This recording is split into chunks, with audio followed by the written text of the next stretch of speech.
নমস্কার, তোমাদের সবাইকে সানা স্মাইল এডুকেশন সেন্টারে স্বাগত জানিয়ে আজকের ক্লাসটি শুরু করছি।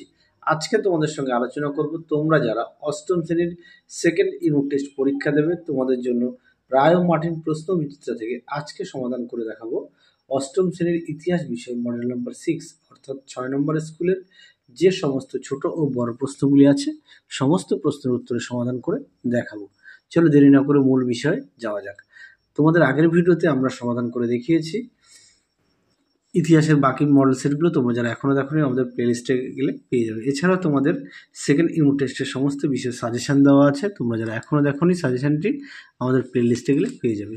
চলো দেরি না করে মূল বিষয়ে যাওয়া যাক। দেখো, প্রথমে আছে কি একে সঠিক উত্তরটি নির্বাচন করো। এক জায়গায় প্রশ্ন আছে চিরস্থায়ী বন্দোবস্তের প্রবর্তক ছিলেন, সঠিক উত্তর হবে লর্ড কর্নওয়ালিস, অপশান বি। দুই দেখো, মহল কথাটির অর্থ হলো, সঠিক উত্তর হবে গ্রামের সমষ্টি, অপশান ডি।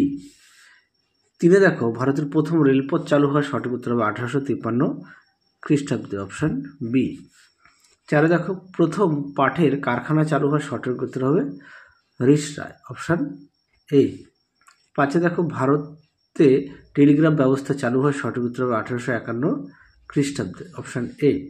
ছয় দেখো, আইন করে সতীদাহ প্রথা বন্ধ করেছিলেন, সঠিক উত্তর হবে লর্ড বেন্টিং, অপশান সি। সাথে দেখো, সত্য শতক সমাজ প্রতিষ্ঠা করেছিলেন, সঠিক উত্তর হবে জ্যোতিরাও ফুলে, অপশান বি। আটে দেখো, জাতীয় হিন্দু মেলা চালু করেন, সঠিক উত্তর হবে নবগোপাল মিত্র, অপশান সি। নয় দেখো, মৌপালা বিদ্রোহ হয়েছিল, সঠিক উত্তর হবে মালাবার অঞ্চলে, অপশান এ। দশে দেখো, মুন্ডা বিদ্রোহের নেতৃত্ব দিয়েছিলেন, সঠিক উত্তর হবে বিরসা মুন্ডা, অপশান বি। পরটা দেখো, এ স্তম্ভের সঙ্গে বি স্তম্ভ মেলাও। একে আছে দুর্ভিক্ষ ও মন্বন্তর, এটা হবে বি, অর্থাৎ 1969 থেকে 1770 খ্রিস্টাব্দ। দুই দেখো, 1772 খ্রিস্টাব্দ, এটা হবে সি, ইজারদারি ব্যবস্থা। তিনে দেখো, রায়ত, এটা হবে এ, কৃষক। চারে আছে ডিরোজিও, ডিরোজিও হবে ইয়ং বেঙ্গল। পাঁচে আছে পাশ্চাত্য শিক্ষা, এটা হবে ডি, সামাজিক সংস্কার। পরটা দেখো, বেমানান শব্দটি খুঁজে বের করে লেখো যে কোনো চারটি। এক দাগের প্রশ্নের উত্তরটা হবে শিকাগো। দুই দাগের প্রশ্নের উত্তরটা হবে ডিরোজিও। তিন দাগের প্রশ্নের উত্তরটা হবে লক্ষ্মীবাই। চার দাগের প্রশ্নের উত্তরটা হবে বিষ্ণু শাস্ত্রী পণ্ডিত। পাঁচ দাগের প্রশ্নের উত্তরটা হবে নীল দর্পণ। পরবর্তী দেখো, চারের একটি বাক্যে উত্তর দাও। একে আছে চিরস্থায়ী বন্দোবস্তের অপর নাম কি, উত্তরটা লিখবে জমিদার ব্যবস্থা। অথবা দিয়ে দেখো, ব্রিটিশ ভারতের একটি বাগিচা ফসলের নাম লেখো, উত্তরটা লিখবে চা ও কফি। দিয়ে দেখো, নীল বিদ্রোহের সময় ভারতের বড়লাট কে ছিলেন, উত্তরটা লিখবে লর্ড ক্যানিং। তারপরে দেখো, তিনে আছে শাহুকার কারা, উত্তরটা লিখবে গুজরাটের মহাজন। কি লিখবে, গুজরাটের মহাজন। অথবা দিয়ে কবে কোথায় প্রথম সুতির বস্ত্র তৈরির কারখানা চালু হয়, উত্তরটা লিখবে 1853 খ্রিস্টাব্দে বোম্বাইতে, 1853 খ্রিস্টাব্দে বোম্বাইতে। পরে দেখো, চার দাগের ভারতীয় রেলপথের জনক কাকে বলা হয়, উত্তরটা লিখবে লর্ড ডালহৌসি। পাঁচে আছে বীরেশলিঙ্গম পান্ডুলু কে ছিলেন, উত্তরটা দেখো তোমাদের এখানে লিখে দিয়েছি, তিনি মাদ্রাজ প্রেসিডেন্সির একজন সমাজ সংস্কারক ছিলেন। আরও একবার বলি, তিনি মাদ্রাজ প্রেসিডেন্সির একজন সমাজ সংস্কারক ছিলেন বীরেশলিঙ্গম পান্ডুলু। পরটা দেখো, কে আত্মীয় সভা প্রতিষ্ঠা করেন, উত্তরটা লিখবে রাজা রামমোহন রায়। পরটা দেখো, ছয় দাগের আলিগড় আন্দোলনের জনককে, উত্তরটা লিখবে স্যার সৈয়দ আহমেদ খান। আরও একবার বলি, স্যার সৈয়দ আহমদ খান। পরটা দেখো, ওয়াহাবি আন্দোলনের সূচনা কোথায় হয়, উত্তরটা লিখবে আরব উপদ্বীপে। আরও একবার বলি, আরব উপদ্বীপে। আট দাগ দেখো, সিপাহী বিদ্রোহের প্রথম শহীদকে, উত্তরটা লিখবে মঙ্গল পাণ্ডে, মঙ্গল পাণ্ডে। পাঁচে দেখো, সংক্ষিপ্ত উত্তর দাও যে কোনো চারটি। একে আছে কৃষির বাণিজ্যিকীকরণ বলতে কি বোঝো, দেখো প্রশ্ন উত্তরটি দেখে নাও। প্রশ্ন উত্তরটি তোমরা এখান থেকে এই পর্যন্ত লিখবে। এই প্রশ্নটা খুব গুরুত্বপূর্ণ, তোমাদের অনেক মডেল সেটে প্রশ্নটি দেওয়া আছে, অবশ্যই ভালো করে পড়বে। পরবর্তী প্রশ্ন দেখো, দুই দাগের ভারতের রেলপথ নির্মাণের মূল উদ্দেশ্য কি ছিল, দেখো প্রশ্ন উত্তর দেখে নাও। মূল উদ্দেশ্য তোমরা উত্তরটা এখান থেকে এই পর্যন্ত লিখবে, এখান থেকে এই পর্যন্ত লিখবে।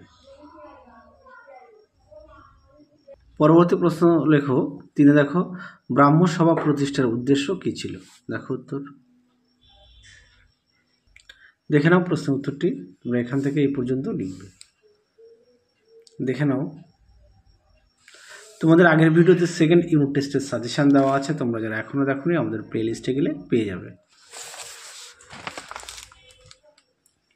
পরবর্তী প্রশ্ন দেখো, 4 আলিগড় আন্দোলন বলতে কি বোঝায়? দেখো প্রশ্ন উত্তর। দেখে নাও প্রশ্ন উত্তরটি, তোমরা এখান থেকে এই পর্যন্ত লিখবে। আলিগড় আন্দোলন বলতে কী বোঝো, এখান থেকে এই পর্যন্ত উত্তরটি লিখবে। এছাড়াও তোমরা তোমাদের পাঠ্যবই থেকে পড়ে নিতে পারো।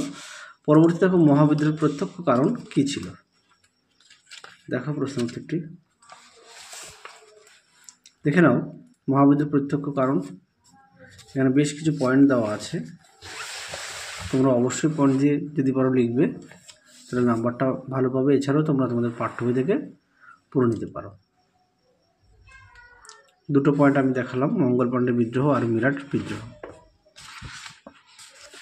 পরবর্তী দেখো, নিচের প্রশ্নগুলো উত্তর দাও, যে কোনো দুটি একে আছে অবশিল্পায়ন বলতে কি বোঝো? খুব গুরুত্বপূর্ণ প্রশ্ন, অনেক মডেল সেটে প্রশ্নটি দেওয়া আছে। দেখে নাও, অবশিল্পায়ন সুন্দর করে দেওয়া আছে, দেখে নাও।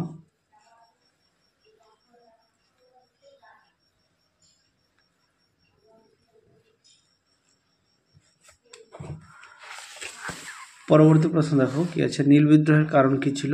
দেখো প্রশ্ন উত্তর। দেখে নাও, নীল বিদ্রোহের কারণ সুন্দর করে দেওয়া আছে পয়েন্ট দিয়ে, তোমরা অবশ্যই পয়েন্ট দিয়ে লিখবে। দেখে নাও।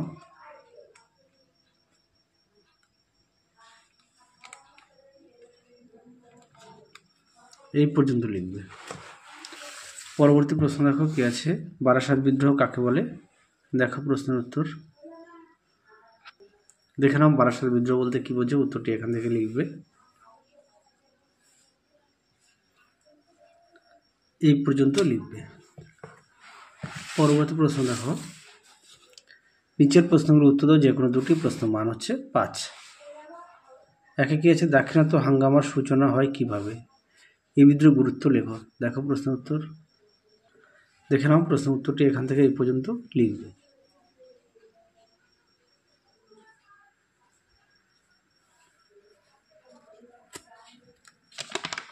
তারপর দেখো গুরুত্ব, দাক্ষিণাত্য হাঙ্গামার গুরুত্ব দেখে নাও,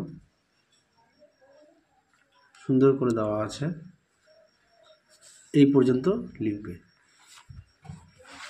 পরবর্তী প্রশ্ন দেখো কি আছে, 2 দাগের 19 শতকে আছে। এই প্রশ্নটি তোমাদের আগের ভিডিওতে দেখানো আছে, হ্যাঁ, একটু দেখে নিও। আচ্ছা, তারপর এটা দেখা, রেলপথ স্থাপনে ভারতীয় ব্রিটিশ শাসনের প্রতি ক্ষুব্ধ হয় কেন? দেখো প্রশ্ন উত্তরটি। দেখে নাও প্রশ্ন উত্তরটি, পয়েন্ট যে দেওয়া আছে, তোমরা অবশ্যই পয়েন্ট দিয়ে লিখবে। দেখে নাও।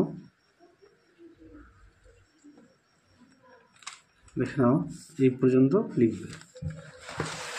পরবর্তী প্রশ্ন দেখো কি আছে, 3 দাগে রাজা রামমোহন রায়ের সংস্কার আন্দোলন সম্পর্কে কি জানো? লেখো। দেখো প্রশ্নের উত্তরটি, 3 দাগের প্রশ্নটি দেখো। দেখে নাও প্রশ্ন উত্তরটি, অবশ্যই তোমরাও পয়েন্ট দিয়ে লিখবে। দেখে নাও, এই পর্যন্ত লিখবে।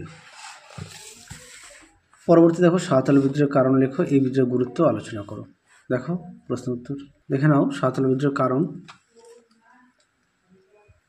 দেখে নাও, এই পর্যন্ত লিখবে কারণ। দেখে নাও, সাঁওতাল বিদ্রোহের ফলাফল, এই পর্যন্ত লিখবে, এখান থেকে এই পর্যন্ত। তাহলে চলো আজকের মতো এখানেই সমাপ্ত করছি, আবার দেখা হবে খুব শীঘ্রই তোমাদের পরবর্তী ভিডিওতে। তোমরা সবাই সুস্থ থেকো, ভালো থেকো, আজকের মতো টাটা।